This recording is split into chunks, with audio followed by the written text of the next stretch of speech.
Hello, so we're here doing our review of Five Nights at Freddy's. I want to start off with, I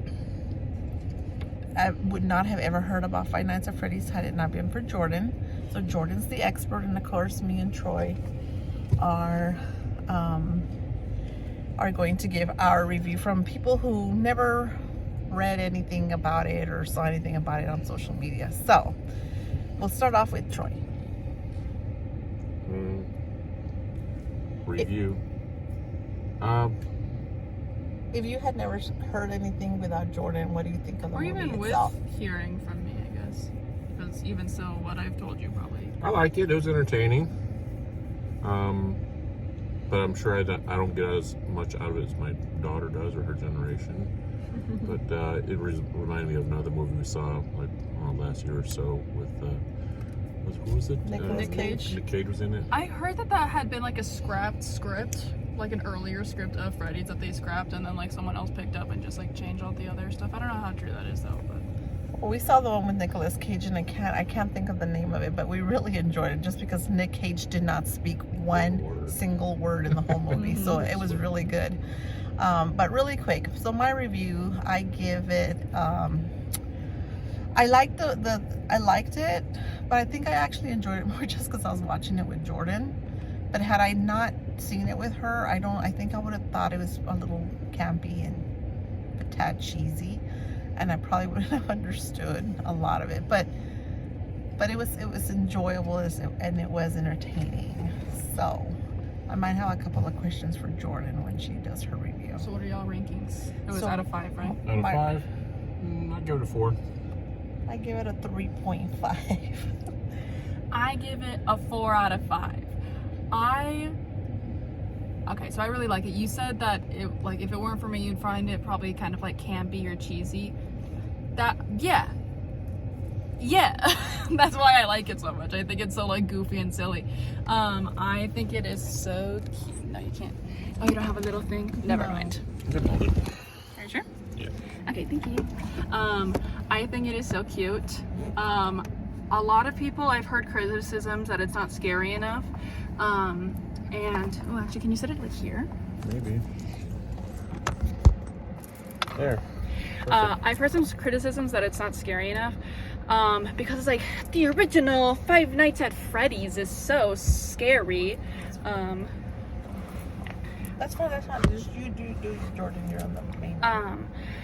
But I kind of like the approach that this movie took, where a lot of people are like, well, the original one is super scary and stuff like that. It's like the games were super scary because it kind of revolutionized horror gaming by introducing a very simple mechanic where like a lot of horror games were very much like you are hiding from something, or you are hunting after something, or you are being hunted in some way, but you still have a weapon or something to defend yourself. The original game was very simple, very bare bones. You are in your office, these things are coming after you, and all you got is a door.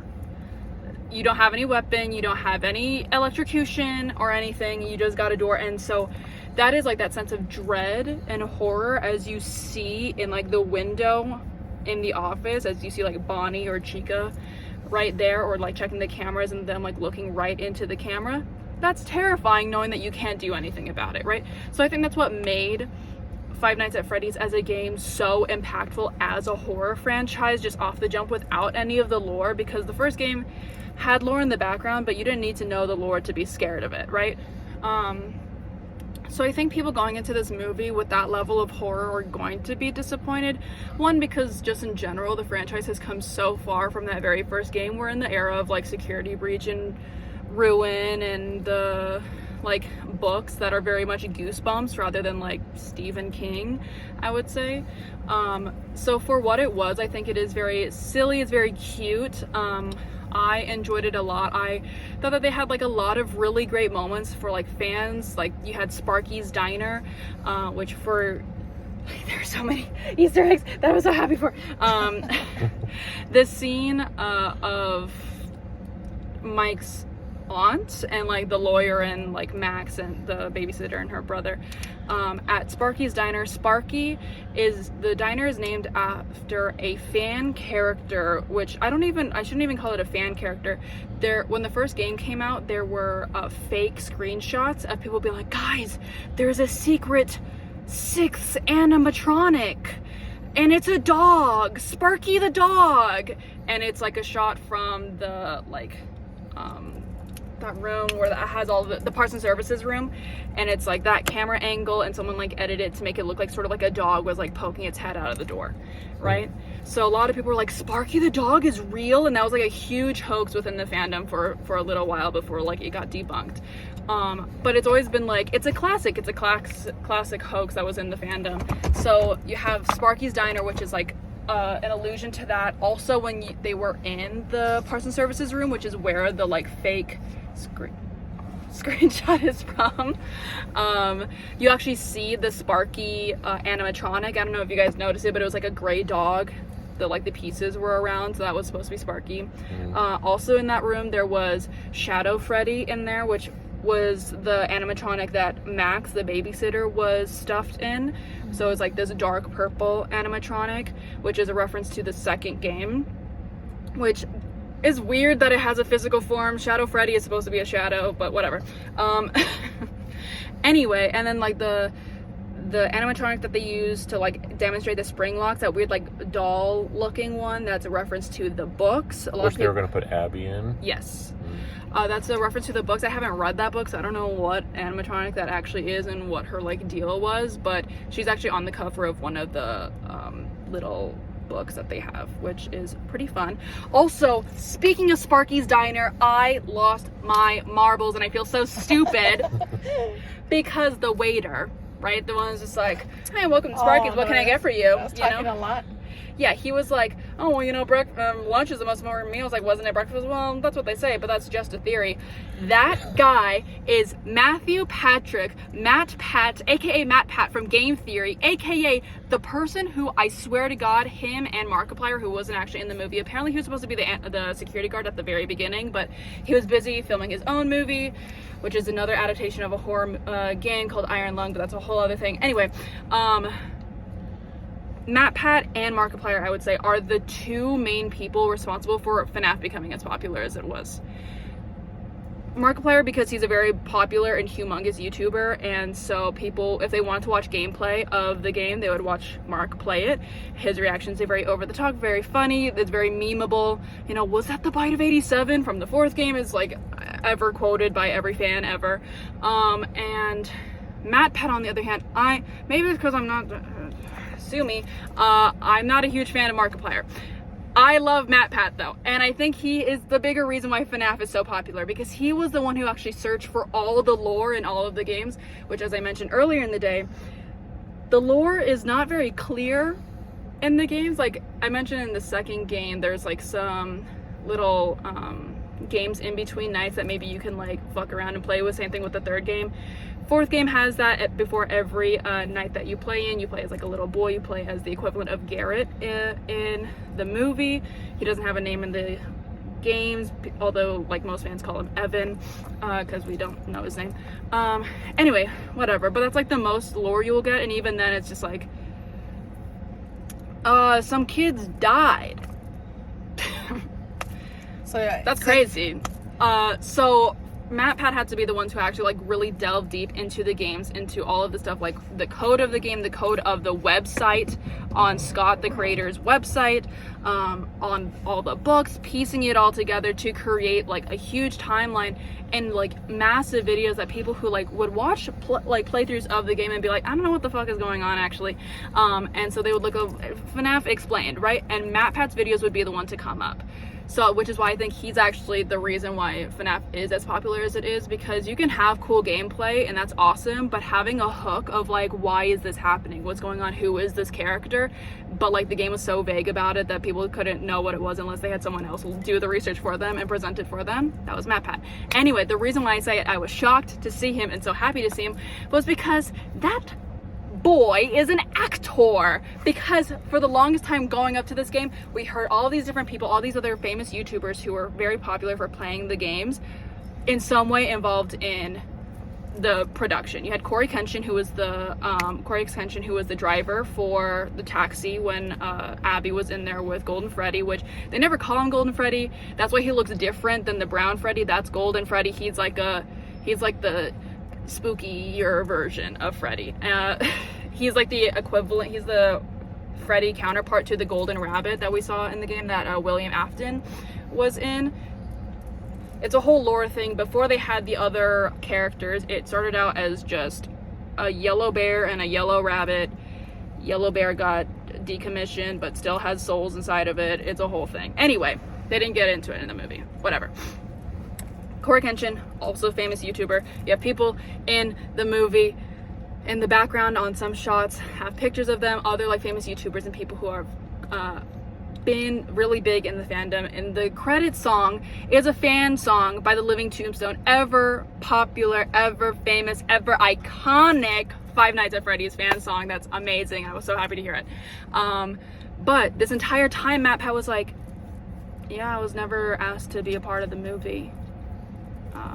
It's like, you know, and I'm really like happy for everyone else who got to be a part of it, you know, and like, you know, FNAF is like a really big thing for all of us, and like, of course I'm super excited for Corey and for the other FNAF YouTubers that I definitely know, and so,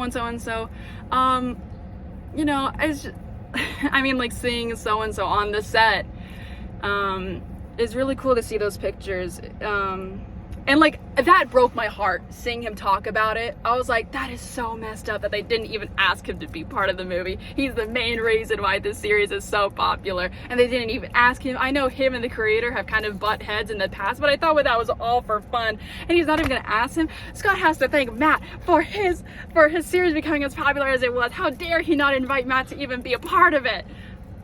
So it's safe to say. And then he was here. So now I feel stupid for believing it, but also I'm not stupid. Matt is a great actor, okay? And he deserved to be in the movie. And he said his catch line, it's just a theory. It's just a theory. A game theory, but it wasn't a game theory in the movie, so he didn't say the last part. Anyway, I could talk on and on and on, and I will after this video ends, but I really liked it.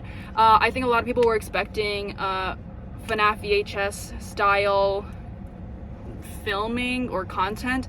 FNAF VHS, for YouTube, is a fan-made video series that is like really horror. It takes FNAF like to like really horror and like body horror kind of stuff like that, of like, oh yeah, like Vanessa said, those kids' bodies were stuffed in those suits. Look! So they like had their own version, which was terrifying and really scary. I haven't seen it because it's too scary for me. And I think that's what a lot of people were expecting, which is fair. But as I said, like, you got to be aware of like where the series is currently, and a lot of the series has the tone of like PG, maybe PG-13 Goosebumps style horror. So I think it was still very sweet. I like teared up. I'm a sucker. I'm easy to make cry. So I was a sucker whenever like Abby and Mike and Vanessa and the animatronics were all building that little fort together, because at the end of the day, they are possessed by little kids. They're all little kids, okay? I don't care that they're dead bodies. They're ghosts of children, and they want to have fun, and it like made me happy and sad. And also, Matthew Lillard did great. He only had like 10 minutes of screen time, and I loved him, okay? He said the iconic line. Some people don't like how he said it. I love how he said it. I don't care. The iconic line is, I always come back. However, I will say it doesn't really make sense for him to say it in this movie, since he hasn't come back yet, I guess, other than to like, I've come back to kill the brother of one of the kids I killed. It has more weight in the games because that guy will not stay dead, ever. He's been burned to death 3 times. He keeps returning. So the whole, I always come back, makes sense in the games, not so much in this movie, but we see him at the end kind of like pointing to the Golden Freddy spirit that shuts the door on him. So we know that he's not fully dead, and since all the other kids' bodies inhabited this, like, the suits of their animatronics, kind of sets up for Mr. William Afton to his spirit to the bunny. So with that, I have a couple of questions for Jordan. But the first one is the comment he said to me makes sense because it definitely segues into a movie, a sequel, right? For sure. A movie 2, Five Nights at Freddy 2. Which I think has already been confirmed. You get more than a picture, babe. There you go. So there's that. And then the second one is when we were there, I just have to say there was 2 other kids that were sitting right in front of us, and they're young kids, of course. And I asked them if they were fans, and of course they were massive fans. They're like, oh, we loved it. So it's safe to say that if this is like a totally Gen Z movie, and I think Jordan confirmed it for me when I asked her, Jordan, will people get it if they're like our age? She's like, no, not really. I think you have to really. The movie was made for the fans. Yeah. So if you really don't get it, you'll still find it entertaining and enjoy it, but you're not going to figure it out. You're not going to catch those Easter eggs that Jordan caught because you have to really be a fan to catch that. So If you're not a Gen Z, bring a Gen Z with you. Yeah. Yeah. I'll explain it. Yeah. Even people who are not, even like Gen Zs who are not fans of Five Nights at Freddy's, they already know what Five Nights at Freddy's is. We all know who the purple guy is. We all know who the man behind the slaughter is. We've all heard it before. Is that the bite of 87? We all saw Max get bit in half. We all thought the same thing. So the question I had for Jordan was, I know the guy Hutcherson or whatever his name is. Josh Hutcherson. Josh. I know he was in Hunger Games, right? Yes, he was. Peter Malark. Okay, I recognize the kid from Hunger Games. I thought he did a really good job. And then the other guy, wasn't he in Scary Movie? Matthew Lillard Yes. was in Scream, and Scream. he was in Scooby-Doo. Scooby-Doo, that's what I was Yes, he thinking. played Stu That's Walker. right. I don't know his last name. Okay. I swear I'm a fan. Speaking of which, another like callback, not even to FNAF related things, Matthew Lillard in the Bonnie suit, in the spring Bonnie suit. That's what it's called. He did the iconic knife scream swipe. The phew that he does. Clean blade. The clean blade, yeah. Yeah. So that's like a Scream reference. So I thought that was very cool. That is cute. See, we wouldn't have caught that. I mean, I've seen Scream, and I definitely recognized him from that.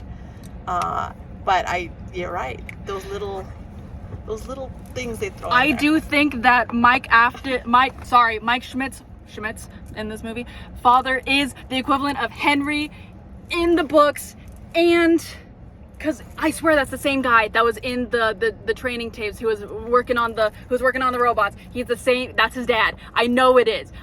They switched around the families from the books / games to the movies. Okay. Mike in the game / movies is actually William's son. Abby is his daughter. Vanessa, she has no familiar relation to him. We'll get to it after the video. They switched it around. I am confused, but I'm intrigued. I don't know where it all lies. I don't know where the hell Garrett goes into all of this. In the games, Garrett is in Golden Freddy. He's not in this one. It's another kid. So Cassidy, I see you. The kid who played Cassidy, that's probably not his name in the movie, but the little the blonde boy, I'm calling him Cassidy because that's the name in the books. He did great. That he sold evil child great. Just every time they cut to him, he was always had a weird half smirk, and it's just you're weird. Yeah, I like you.